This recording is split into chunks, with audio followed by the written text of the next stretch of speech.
Setup of camera. There are many cameras available to you within the department, but these two cameras are the ones you will be using for this course. They both look different to each other, but the operating systems are the same, so if you know one, you can use both. Before we get started, please take a note of what the bag looks like the first time you open it. This is the way you should keep the bag and gear while you use it, and also the same as how it should be returned. Please take care with the gear as it is easily broken if you don't. There are only a few basic points that we need to cover to allow you to be able to use the cameras on your job. The camera will come to you set up and ready to go, but these are a few things you will need to go over before you start filming. To make the camera work, open the viewfinder screen. There is also a power switch inside the cover. The next step is connecting any additional microphones. The cameras have their own mics, but you can add a second one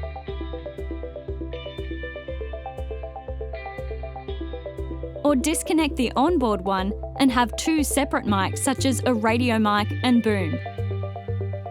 This shot shows the standard setup for a boom or onboard mic on channel 1 and a radio mic on channel 2.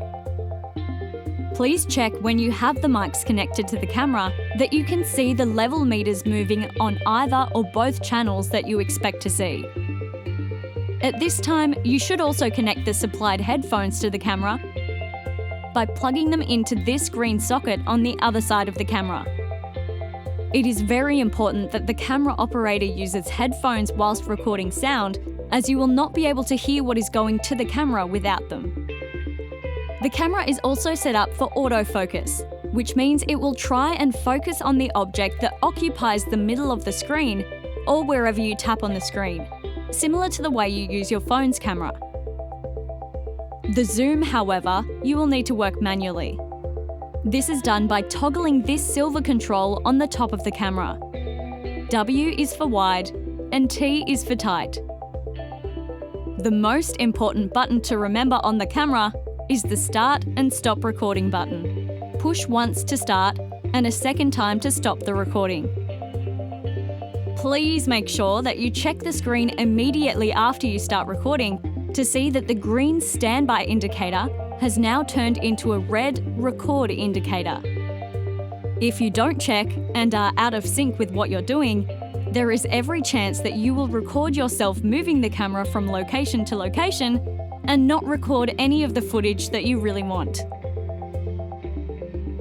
Make sure the screen looks like this. This is a screen setup to show you thirds, battery level, time remaining on the card, audio levels, position of the zoom, and other items of note.